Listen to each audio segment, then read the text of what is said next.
Alhamdulillah Rabbil Alameen wa salatu wa salamu ala Rasulillahi wa ala alihi wa sahbihi ajma'in. Amma ba'd. Assalamu alaikum wa rahmatullahi wa barakatuh. So last us we spoke about saying Rabbana wa lakal hamd. And so far we've discussed 3 times to raise the hands.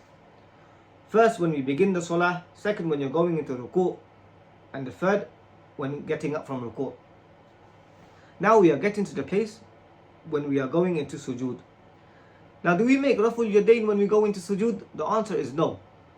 Because of the hadith of Ibn Umar. He said about the Prophet ﷺ, to the close meaning, that he raised his hands when he began the salah and when he went into ruku' and when raf'a minhu, meaning min al ruku', when he raised. He did not do this with anything with sujood, meaning not going into sujood and not sitting between the sujood.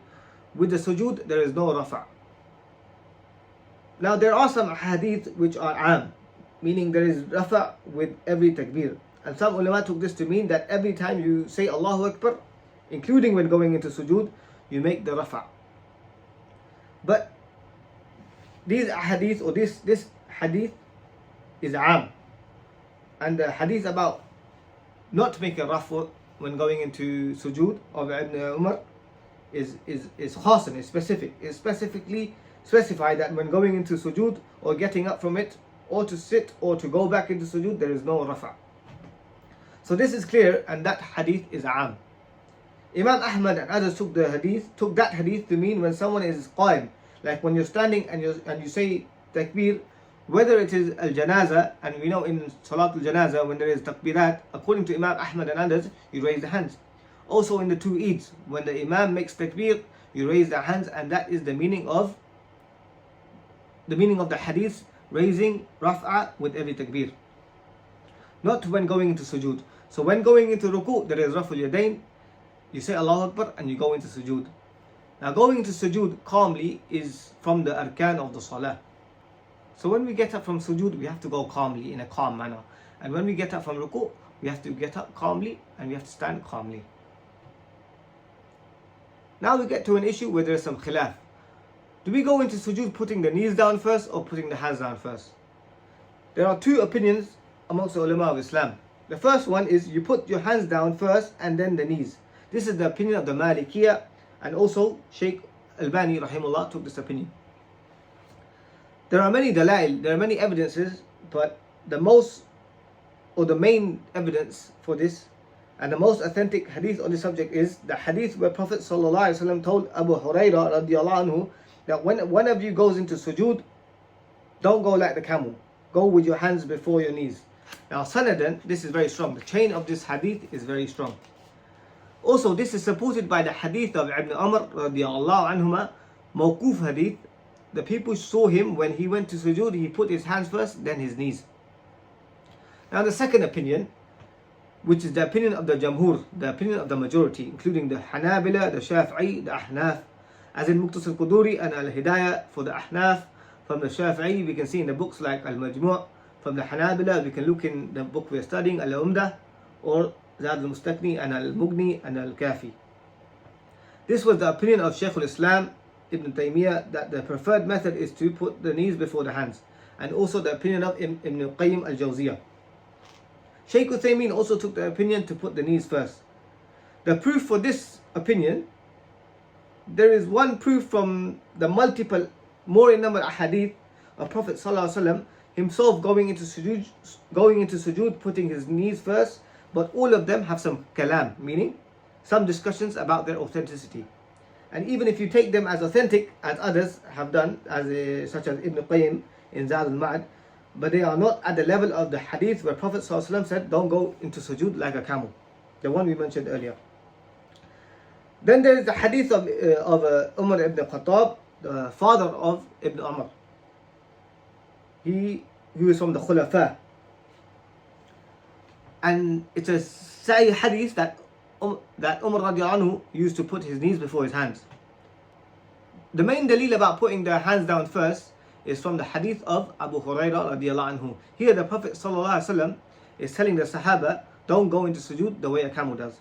Now if you see the way a camel sits, what does he put down first?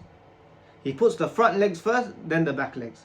Now Ibn Khuzaymah, Ibn Qayyim and other ulama have said that this means that the hadith has iqlab, meaning the narrator in the hadith switched the words. Because the nahi was not to go into sujood the way a camel does. And when the camel puts the front legs down first, then the nahi is not to put the hands down first. That's why Ibn Jawziyah brings asanid that have the opposite wording. So they show that in reality the nahi was not to put the hands down first, rather put knees down as Umar ibn Khattab radiallahu anhu did, as Prophet sallallahu alaihi wasallam has been reported to do in many hadith. And the words were mixed up by the narrator. This is the opinion of many of the ulama of hadith, and also the jamhur of ulama, the majority including the Hanabila, the Shafi'i, the Ahnaf. They took the opinion to put the knees down first. And Ibn Qayyim, he explained that the matan of the hadith, the text of the hadith, had iqlab. And Ibn Qayyim and others have also mentioned that this means that hadith is actually a dalil for not putting the hands first, because there is nahi. And the camel, its front legs are given tashbih with the front legs are given tashbih with hands, otherwise it has no arms. That's why the stronger opinion, and Allah subhanahu wa ta'ala knows best, is that the opinion of the jamhur is that you put the knees first and then the hands. Now the saying of Shaykh Islam Ibn Taymiyyah, he says, to the close meaning, the stronger opinion is to put the knees first. But then he says, praying in both ways is jaiz. So we don't say your salah is batil either way. So we shouldn't get carried away. According to the ijma' of ulama of Islam, both ways the salah is fine. And if a person wants to put the knees or hands first, his prayer is valid. According to the ijma' of the ulama of Islam. The khilaf is only in what is mustahab. And what is mustahab here? Mustahab here is to put the knees down first and then the hands when going into sujood. Now the only thing left is, what about the hadith of Ibn Umar? His father Umar, who is more knowledgeable than him, that's the first. So if we bring the hadith of Ibn Umar, what do we say about the hadith of Umar? Where we have hadiths that show that Umar put his knees before his hands. And we know that he was from the most knowledgeable of the Sahaba. Second thing is what Ibn Qayyim points out. There is a Sahih hadith about Ibn Umar where he will sit in tashahhud with one foot over the other. The sunnah is to put the right foot up, but he would put the feet down. So one of the tabi'in saw Ibn Umar doing this, and he did it, and the tabi'in did it.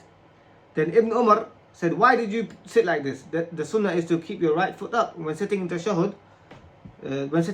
Right foot is up and the left is down." So the tabi'in said to Ibn Umar, "I saw you praying like that." So Ibn Umar, he said, I have grown old and I have pain in my bones, so that's why I'm doing this. But you should follow the sunnah of the Prophet sallallahu alaihi wasallam. So as Ibn Qayyim and as Ibn Rajab says that if someone has pain and has difficulty to go into sujood, there's no doubt he can put the hands before the knees. And this could have been one of the reasons why Ibn Umar put his hands before his knees, maybe because of his older age. And that may be an answer to that hadith as well. Allah subhanahu wa ta'ala knows best. So what we find from the more number of ahadith, and those ahadith with mutun are clear, that the way of Prophet sallallahu alaihi wasallam, the mustahab way, the preferred way, is to put the knees before the hands when going into sujood. Then we go into sujood putting 7 body parts on the ground. In sujood we have to have 7 body parts on the ground: the feet, the knees, the hands and the forehead, which include part of the nose. Jazakumullahu khaira.